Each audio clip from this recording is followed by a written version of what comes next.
आज समाजवादी पार्टी के तत्वावधान में आयोजित इस देश में जन्मे संतों, गुरुओं, महापुरुषों का सामाजिक परिवर्तन आंदोलन में सहभागिता और महत्व विषय पर आयोजित इस भव्य सम्मेलन में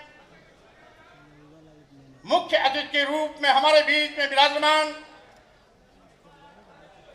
समाजवादी पार्टी के राष्ट्रीय अध्यक्ष, उत्तर प्रदेश के पूर्व मुख्यमंत्री माननीय अखिलेश यादव जी, आज के इस कार्यक्रम के मुख्य आयोजक हमारे सम्मानित विधायक राम अवतार सैनी जी, साथ ही साथ हमारे बीच में उपस्थित हमारे बहुत ही वरिष्ठ सम्मानित नेता, पूर्व विधायक भाई शिवराम सिंह कुशवाहा जी, पूर्व सांसद माननीय जगदीश कुशवाहा जी, इसके साथ ही साथ हमारे बीच में उपस्थित पूर्व मंत्री विधायक माननीय आर.एस. कुशवाहा जी, भाई नीरज मौर्य जी, उमा शंकर कुशवाहा जी, फतेहपुर से हमारी सम्मानित विधायक श्रीमती उषा मौर्य जी, हमारे वरिष्ठ सम्मानित साथी भाई बच्ची सैनी जी, साथ ही साथ हमारे पूर्व विधायक भाई रोशन लाल वर्मा जी, पूर्व मंत्री माननीय भगवती सागर जी, साथ ही साथ हमारे बीच में उपस्थित भाई राम लोटन निषाद जी, भाई आर.पी. कुशवाहा जी, पूर्व विधायक भाई अविनाश कुशवाहा जी, फतेहपुर के चेयरमैन भाई राजकुमार मौर्य जी, पूर्व मंत्री भाई आलोक साक्य जी, हमारे बहुत ही कर्मठ सहयोगी साथी भाई एन.पी. कुशवाहा जी, साथ ही साथ हमारे बीच में उपस्थित हमारे राष्ट्रीय सचिव भाई राजेश कुशवाहा जी, राकेश मौर्य जी, नौजवान साथी राजू रतन जी, भाई बलराम मौर्य जी, भाई अमरनाथ मौर्य जी, हमारे बहुत ही वरिष्ठ सहयोगी साथी सम्मानित नेता विद्रोही धनपत राम मौर्य जी, भाई चंद्रपाल सैनी जी, संदीप सैनी जी, राजेंद्र मौर्य जी, भाई करुणाकांत मौर्य जी, रजनीकांत मौर्य जी, गुलाब मौर्य जी, आकाश साक्य जी के साथ साथ मंच पर बैठे हुए हमारे सभी सम्मानित नेता साथीगण, पूरे उत्तर प्रदेश के सभी जनपदों से आए हुए हमारे सामाजिक परिवर्तन की झलक को लेकर आज सामाजिक परिवर्तन के साथ साथ सत्ता परिवर्तन की कसक लेकर के आए हुए हमारे नौजवान कर्मठ साथियों, नौजवान साथियों, भाइयों और सम्मानित बहनों,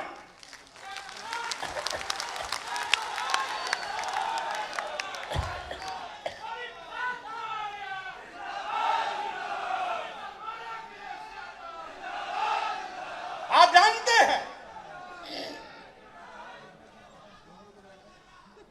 बहुजन समाज में जन्मे संतों, गुरुओं, महापुरुषों ने समय समय पर हमें सम्मान और स्वाभिमान के लिए सावधान किया, सामाजिक परिवर्तन की बात को आगे बढ़ाई। आज हमारा भारतीय संविधान समाजवाद, लोकतंत्रात्मक, धर्मनिरपेक्ष, न्याय समानता पर आधारित है। साथियों, आज एक खूबसूरत संविधान हमारे सम्मान और स्वाभिमान की रक्षा और हमारे अधिकारों की रक्षा के लिए मजबूती से काम भी कर रहा है और हमारे महापुरुषों की विरासत और खाते के रूप में सामाजिक परिवर्तन की ओर इंगित भी कर रहा है। इस देश में आप जानते हैं कि कुछ लोगों ने साजिश के तहत हमें धोखा देने का काम किया, नीच और अधम कहने का पाप किया, यहां तक कि हमें धन धरती शिक्षा सम्मान से भी वंचित किया, गुलामी करने के लिए मजबूर किया। लेकिन सामाजिक परिवर्तन के महानायक ज्योतिबा फुले जी, जो इसी समाज में पैदा हुए थे, सबसे पहले इस पाखंड और समाज के सम्मान स्वाभिमान का बिगुल फूंका, जिसको आगे चल करके इस देश की प्रथम महिला शिक्षिका सावित्रीबाई फूले कंधे से कंधा मिला करके ज्योतिबा फुले का साथ दिया। यही नहीं, हमारे इसी पिछड़े दलित समाज में पैदा हुए थे आरक्षण के जनक छत्रपति साहू जी महाराज, पेरियार रामास्वामी नाइक, नारायण संत गाड़गे, भारतीय संविधान निर्माता परम पूज्य बाबा साहब डॉक्टर अंबेडकर। यही नहीं, इसी कड़ी को उत्तर भारत में भी कभी महामना रामस्वरूप वर्मा, कभी ललई सिंह यादव, पेरियार ललई सिंह यादव, कभी महाराज सिंह भारती और समाजवाद पुरोधा के रूप में इस विचारधारा को आगे बढ़ाने का काम किया। डॉक्टर राममनोहर लोहिया इन तमाम महापुरुषों की ख्याति और विरासत को संजो करके आज इस मुकाम तक लाने का काम किया। हमारे प्रिय नेता रहे माननीय नेताजी मुलायम सिंह यादव, जिनकी विरासत को मजबूती से आज अखिलेश यादव जी के नेतृत्व में आगे बढ़ाने का काम किया जा रहा है।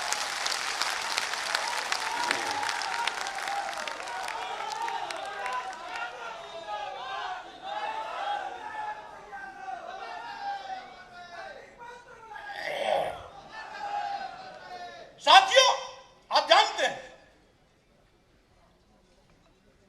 आज सत्ता में बैठे हुए लोग हमें फिर से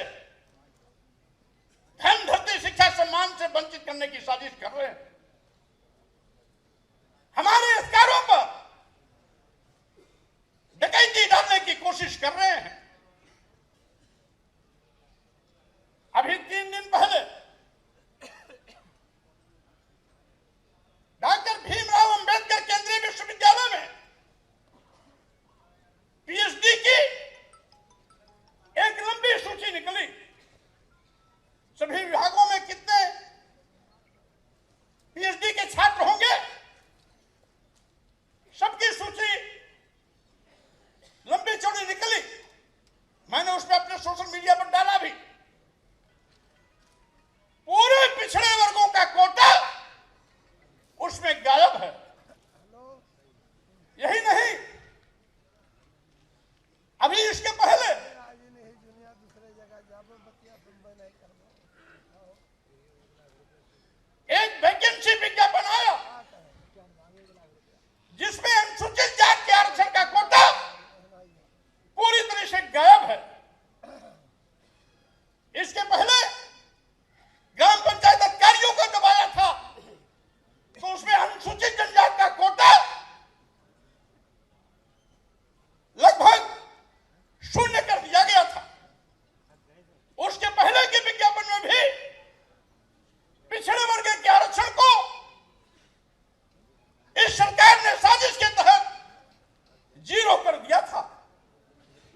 है, उन्हीं की लड़ाई का परिणाम है।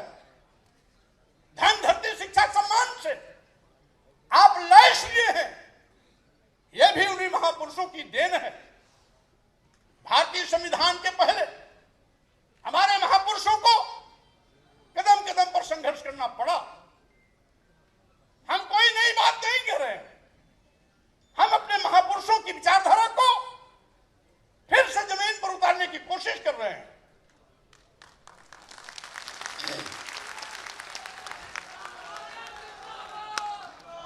जो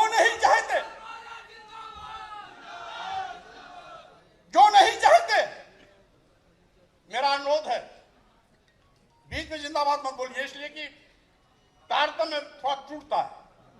आपको कोई बात अच्छी लगी ताली बजाओ, लेकिन जिंदाबाद मत बोलना।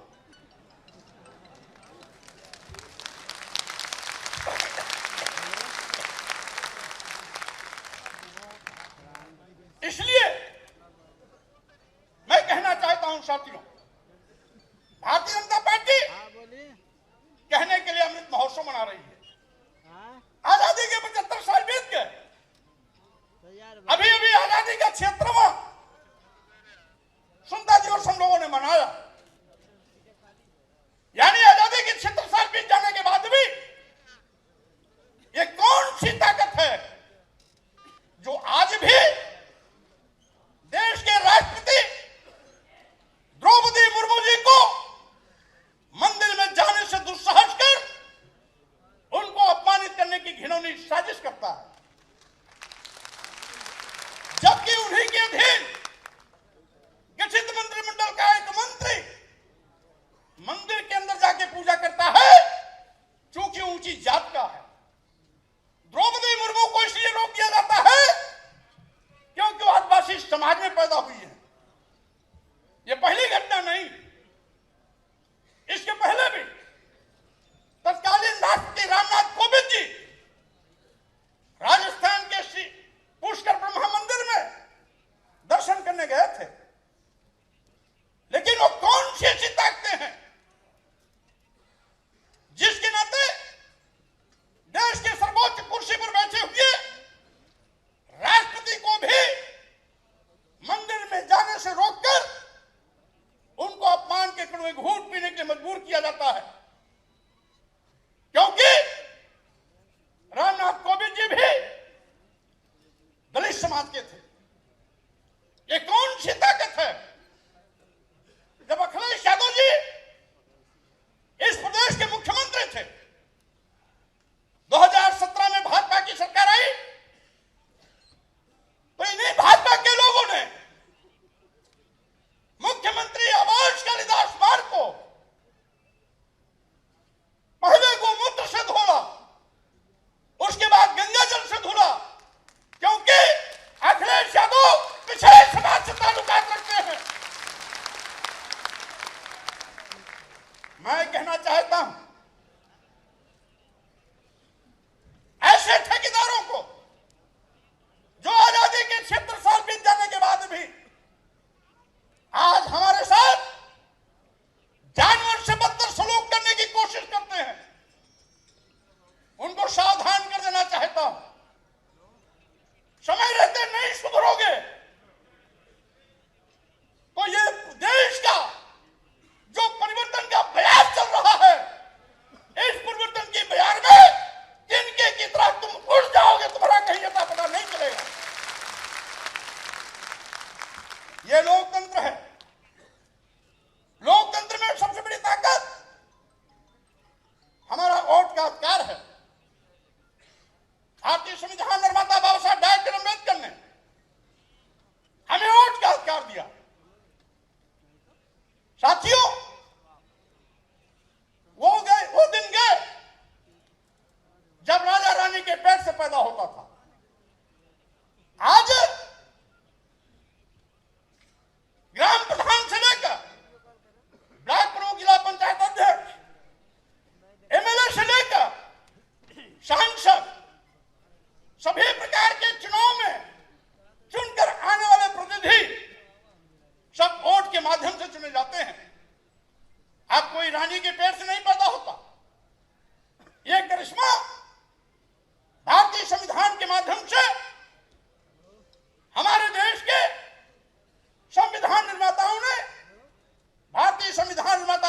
डॉक्टर अम्बेडकर ने हमें दिया। इसलिए साथियों, आप अपने वोट का सौदा मत करना। मानवर कांशीराम जी की हमें एक बात याद आती है, जब बहुजन समाज के कैडर में कहा करते थे कि आए बहुजन समाज के लोगों, बाबा साहब डॉक्टर अम्बेडकर ने बड़े संघर्षों के बाद आपको एक वोट देने का अधिकार दिलाया है। ये वोट अपनी मां बहन के सम्मान से भी ज्यादा इसकी कीमत समझना। मानवर कांशीराम ये भी कहते थे, हमें मालूम है कुछ लोग अपने वोट का सौदा 5 रुपए पर, 10 रुपए पर, एक साड़ी पर, एक धोती पर, एक झिल्ली शराब पर कर लेते हैं। ऐसे लोगों को हम सावधान करना चाहते हैं। मानवर कांशीराम कहते थे कि समाज को ऐसे लोगों से सावधान रहना जो लोग अपने वोट का सौदा चंद रुपयों पर, साड़ी पर, धोती पर, शराब पर कर लेते हैं। ऐसे लोग समाज के दुश्मन हैं। ऐसे लोग जो वोट का सौदा करते हैं वो अपनी मां बहन की इज्जत का भी सौदा कर सकते हैं। ऐसे लोगों से सावधान रहना। और साथियों, हमारे तमाम वक्ता साथियों ने भी अपील किया कि साथियों, हमें अगर सम्मान स्वाभिमान के साथ रहना, अपने अधिकारों की रक्षा करना है, आरक्षण खत्म न हो, इस बात को सुनिश्चित करना है, यानी संविधान बचाना है, तो साथियों, ये जो जादूगर लोग बैठे हुए हैं, ऐसे लोग जो हमारे सम्मान के दुश्मन हैं, हमारे स्वाभिमान के दुश्मन हैं, हमारे आरक्षण के दुश्मन हैं, ऐसे लोगों को 2024 के चुनाव में सत्ता से भगाने का काम करना है, ये अपील करना है।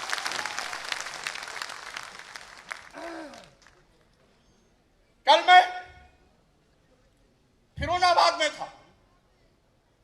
समाजवादी पार्टी के कार्यकर्ता सम्मेलन से निकला, मेरे मोबाइल पे एक सूचना आई, एक साधु ने 5 साल के बच्चे को पटक पटक के मार डाला।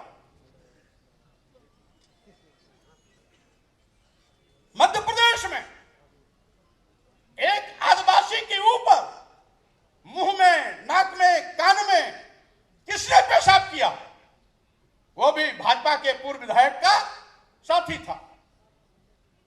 यही नहीं, उसी मध्य प्रदेश में एक दूसरे आदिवासी के शरीर पर, पूरे शरीर में मल का लेपन किया।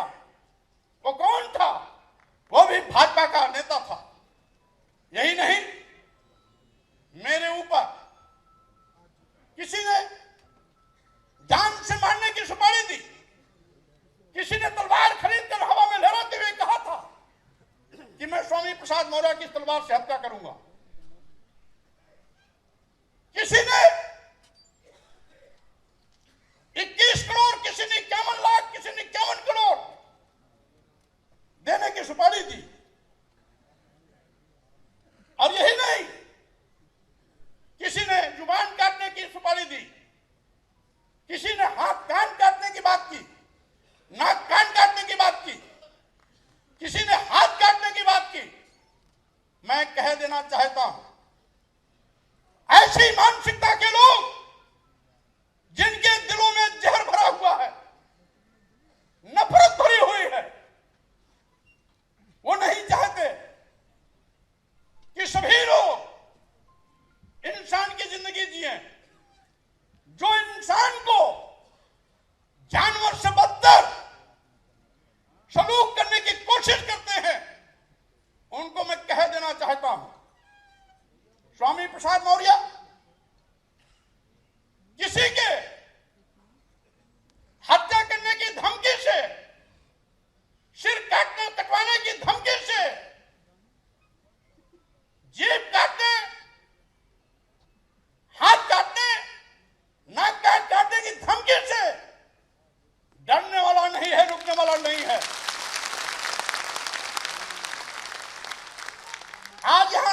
उसको हिरासत में ले गई। ऐसे कौन से लोग हैं? ऐसा क्यों कर रहे हैं? इसलिए कि स्वामी प्रसाद मौर्य आपके सम्मान की बात कर रहा है, आपके सम्मान की बात कर रहा है, आपके प्यार की बात कर रहा है, इसलिए उनको अच्छी नहीं लग रही है। इसीलिए मैं कहना चाहता हूं साथियों, ये भारतीय जनता पार्टी के लोग नारा बड़ा अच्छा अच्छा देंगे, हमारे लोग भी गुमराह होकर के कभी कभी उनका जिंदाबाद भी बोलने लगते हैं, लेकिन वो भूल जाते हैं ऐसे पागल लोग अपनी बेटी और बेटे की आरक्षण को खत्म करने वालों का साथ दे रहे हैं। ऐसे लोग अपने सम्मान और स्वाभिमान के खिलाफ आवाज उठाकर अपने सम्मान और स्वाभिमान को यथार्थवादी ताकतों के जूते के तले रौंदने का मौका दे रहे हैं।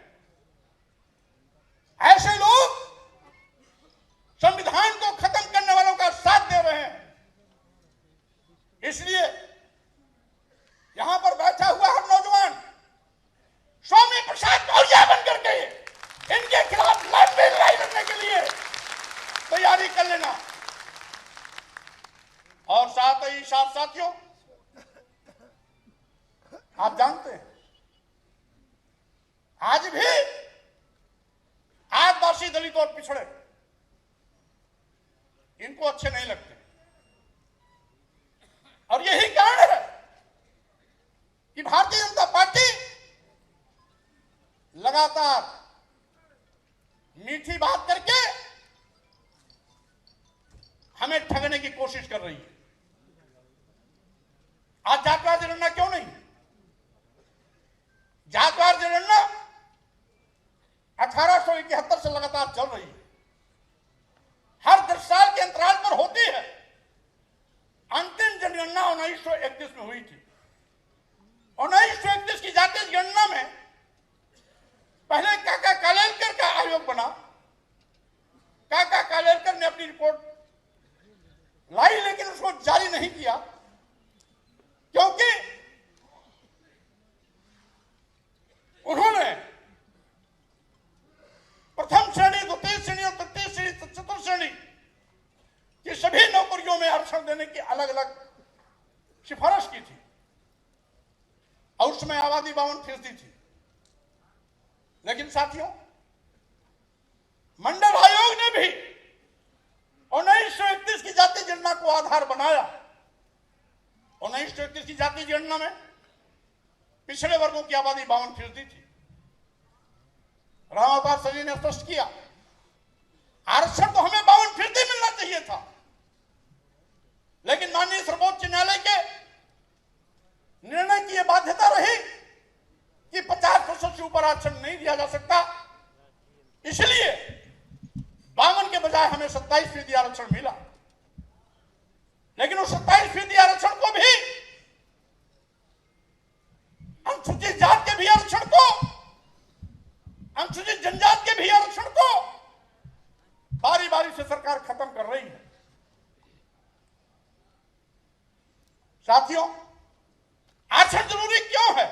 जातवाद जनगणना जरूरी क्यों है? इसलिए कि 1931 और आज में एक लंबा गैप हो गया। सैकड़ों पिछड़ी जातियां जो 1931 में नहीं शामिल थी, आज वो पिछड़े वर्गों की सूची में शामिल हैं। जब 1931 की जातीय जनगणना थी तो उसमें जाट पिछड़े में शामिल नहीं था, गुर्जर पिछड़े में शामिल नहीं था, उस समय पसमादा मुसलमान पिछड़े में शामिल नहीं था। लेकिन आज हमारे पिछड़े समाज में हमारा हिस्सा जाट भी है, गुर्जर भी है, पसमादा मुस्लिम भी है, और सैकड़ों अन्य जातियां भी हैं जो 31 की जातीय गणना में पिछड़े नहीं थे, लेकिन आज पिछड़े हैं। उनकी संख्या को अगर हम जोड़ते हैं तो हमारी आबादी, केवल पिछड़ों की आबादी लगभग 70% पहुंच रही है।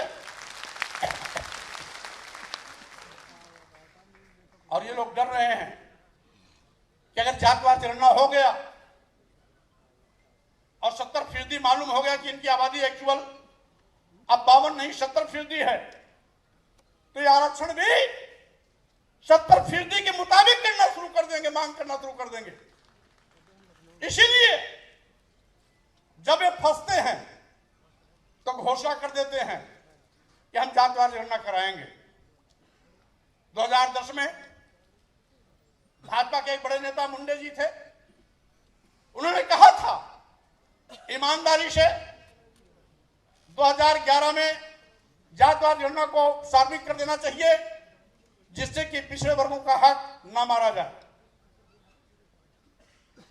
इत्तेफाक से कुछ दिन बाद सत्ता भी भाजपा की आ गई, कान में तेल डाल के बैठ गए। 2019 लोकसभा चुनाव में तत्कालीन गृह मंत्री और वर्तमान रक्षा मंत्री राजनाथ ने सार्वजनिक रूप से कहा था कि हम सत्ता में आएंगे तो जातवार जनगणना जरूर कराएंगे। सत्ता में आ गए, फिर जातवार जनगणना कराना भूल गए। आज समाजवादी पार्टी के राष्ट्रीय अध्यक्ष अखिलेश यादव ने कहा कि अगर भाजपा जातवार जनगणना नहीं कराती है, जब भी समाजवादी पार्टी सत्ता में आएगी, जातवार जनगणना कराने का काम हमारी सरकार कराएगी।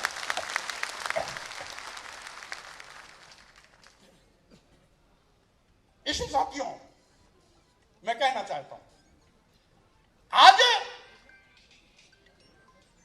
वक्त आ गया जिसमें देश खतरे में हो, राष्ट्रीय संपत्तियां सरकारी विभाग बेचे जा रहे हों, देश के सभी बंदरगाह बेच दिए गए, सभी एयरपोर्ट बेच दिए गए, एयर इंडिया बेच दिया गया, सभी रेलवे स्टेशन बेच दिए गए, कई दर्जन ट्रेनें बेच दी गई, LIC बेच दिया गया। ये सारे सरकारी प्रतिष्ठान, सरकारी संस्थान, सरकारी विभाग, जहां नौजवानों को सरकारी नौकरियां मिलने की उम्मीद हुआ करती थी, इनको बेचकर निजी हाथों में सौंपकर नौजवानों की सरकारी नौकरियों पर तलवार चला रहे हैं। सावधान रहना। पूर्व की सरकारें जब भी केंद्र में आती थी तो निजी क्षेत्रों का राष्ट्रीयकरण करती थी, उससे रोजगार के अवसर नए पैदा होते थे, नौजवानों को बड़े पैमाने पर रोजगार मिलता था। जब से सरकार आई, नौजवानों को सरकारी नौकरियों के लाले पड़ गए। कभी कोई जगह निकली तो कभी पिछड़े वर्ग का आरक्षण खत्म, कभी शेड्यूल कास्ट का आरक्षण खत्म, कभी शेड्यूल ट्राइब्स का आरक्षण खत्म। बारी बारी से सबके हकों पर डकैती डाल रहे हैं। यही नहीं, आज संविधान भी खतरे में है, क्योंकि आज संवैधानिक व्यवस्था को तार-तार किया जा रहा है, संविधान प्रदत्त आरक्षण को खत्म किया जा रहा है। भारतीय संविधान के अनुच्छेद 340 में बाबा साहब डॉक्टर अम्बेडकर ने इस बात की व्यवस्था की थी कि प्रदेश सरकार और केंद्र सरकार समय समय पर सामाजिक शैक्षणिक पिछड़ेपन के आधार पर लोगों को आरक्षण का लाभ दिलाने के लिए आयोग गठित कर उनको आरक्षण दिलाना सुनिश्चित कराएंगे। लेकिन आज डबल इंजन की सरकार, प्रदेश में भी सरकार, केंद्र में भी सरकार, और कहते हैं सबका साथ, सबका विकास, सबका विश्वास, लेकिन सबके विश्वास का कर रहे हैं कत्लेआम। सावधान रहना साथियों। आप एक बहुत बड़ी आबादी को प्रतिनिधित्व करते हैं, पिछड़े वर्गों की एक बहुत बड़ी आबादी आप लोगों की है। इसलिए इस लड़ाई में सबसे ज्यादा अहम भूमिका निभाने की भी जरूरत आप लोगों की है। मौर्य जी संघर्ष करो, मौर्य जी संघर्ष करो। और साथियों, मैं ये भी कहना चाहता हूं, आज लोकतंत्र भी खतरे में है। जितनी भी विपक्षी पार्टी के नेता हैं, सबके खिलाफ ईडी, सीबीआई, इनकम टैक्स का दुरुपयोग कर कोशिश की जा रही है, जिससे कि विपक्षी पार्टियां इस अन्याय के खिलाफ ताल ठोक करके जनता के बीच में जाने से बचें। यानी लोकतंत्र को कुचला जा रहा है, आपकी आवाज को दबाने की कोशिश की जा रही है, आपके नेताओं को साजिश का शिकार बनाया जा रहा है। और इसीलिए मैं कहना चाहता हूं साथियों, राष्ट्रीय अध्यक्ष अखिलेश यादव जी ने भाजपा सरकार को सत्ता सुखाड़ फेंकने के लिए विपक्षी एकता का एक लगातार अभियान चला रहे हैं। इनके प्रयास का नतीजा रहा कि आज पूरे देश में विपक्षी गठबंधन इंडिया के रूप में खड़ा हो गया है। जब से विपक्षी गठबंधन इंडिया के रूप में आया है, तब से भारतीय जनता पार्टी को पसीना आना शुरू हो गया है। आज भारतीय जनता पार्टी तरह तरह के व्यूह रचकर हमारी आवाज को दबाने का दुस्साहस कर रही है। लेकिन साथियों, वर्दी सन ऑफ वर्दी फादर अखिलेश यादव जी भी कोई अरे गरे नहीं है। नेताजी मुलायम सिंह यादव जी के उस कारवा के संपादक हैं। वो मुलायम सिंह यादव जी जो संघर्ष के पर्याय माने जाते थे, जो जिनकी पूरी जिंदगी संघर्षों की रही है, वो उनको विरासत में मिली है। और इसीलिए मैं कहना चाहता हूं कि आज सम्मान स्वाभिमान की लड़ाई में संविधान बचाने के लिए, लोकतंत्र बचाने के लिए, देश बचाने के लिए, भाजपा को सत्ता से हटाने के लिए आप सब एक मजबूत सिपाही के रूप में समाजवादी आंदोलन के अलंबरदार बनकर के भाजपा का सुपड़ा साफ करने का संकल्प लेके हाथ से झाड़ने का काम करेंगे। इसीलिए साथियों, मुख्य अतिथि जी आपके बीच में बोलेंगे और जब तक माननीय मुख्य अतिथि जी का भाषण पूरा खत्म न हो जाए, मैं कहूंगा आपके जोश और खरोश में भी कमी नहीं आनी चाहिए। इसी दमखम के साथ आप माननीय राष्ट्रीय अध्यक्ष जी का भाषण सुनेंगे और सुनने के बाद आज तो हमने प्रतीक स्वरूप यहां पर बुलाया था। मैं तो खुले मैदान में लाखों की तादाद में रैली करने का प्रदर्शन था। हमारे भाई राम अवतार सैनी जी हमसे कई बार अनुरोध किए कि बरसात का समय है, खुले में रैली करना संभव है नहीं, इसलिए कार्यकर्ताओं के जोश में कोई कमी ना आवे, हम चाहते हैं किसी बंद हाल में कार्यक्रम कर लिया जाए।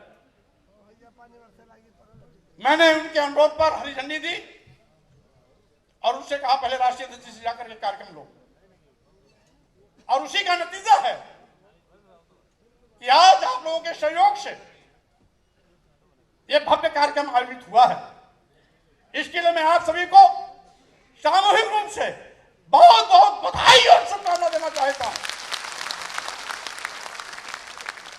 राष्ट्रीय अध्यक्ष जी तो पिछले गेट से आए, इनको नहीं मालूम आगे क्या नजारा है। माननीय राष्ट्रीय अध्यक्ष जी, जो भीड़ यहां पर है, यही भीड़ 4-5 इससे ज्यादा 4-5 गुना भीड़ इस साल के बाहर चारों ओर मंडरा रही है। आप पीछे से आए हैं, मैं आगे से आया हूं, और आगे से आया हूं तो भीड़ को देखते हुए आया हूं।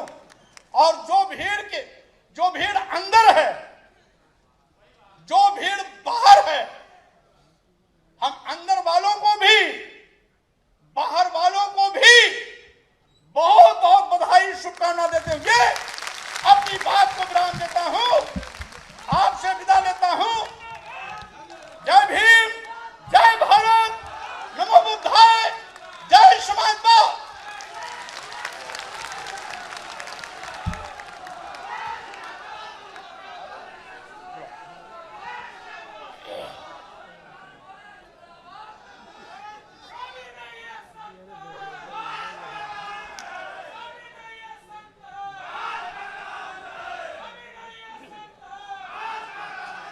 आज राष्ट्रीय अध्यक्ष जी के समक्ष सिद्धार्थनगर बांसी के हमारे पुराने सहयोगी भाई रामकृपाल मौर्य एडवोकेट जी, जो बस्ती मंडल के संगठन प्रभारी रहे हैं और विभिन्न महत्वपूर्ण पदों पर समय समय पर अपनी जिम्मेदारी का निर्वहन करते रहे हैं, आज आप सबको साक्षी मानकर राष्ट्रीय अध्यक्ष जी के समक्ष समाजवादी पार्टी में सम्मिलित होने की घोषणा कर रहे हैं। बहुत बहुत धन्यवाद, बहुत बहुत धन्यवाद।